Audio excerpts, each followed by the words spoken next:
Today, London suffered a horrific attack near Parliament Square, which we're treating as a terrorist attack.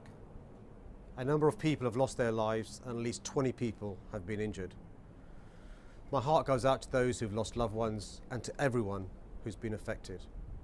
Tragically, a Metropolitan Police officer who is doing his duty protecting our city is amongst those who've been killed. And my thoughts are with his family this evening. I want to express my gratitude on behalf of all Londoners to the police and emergency services who've shown tremendous bravery in exceptionally difficult circumstances.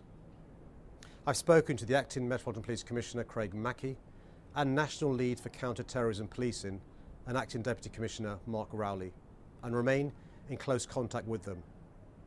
Londoners should be aware that there will be additional armed and unarmed police officers on our streets from tonight in order to keep Londoners and all those visiting our city safe. I want to reassure all Londoners and all our visitors not to be alarmed. Our city remains one of the safest in the world.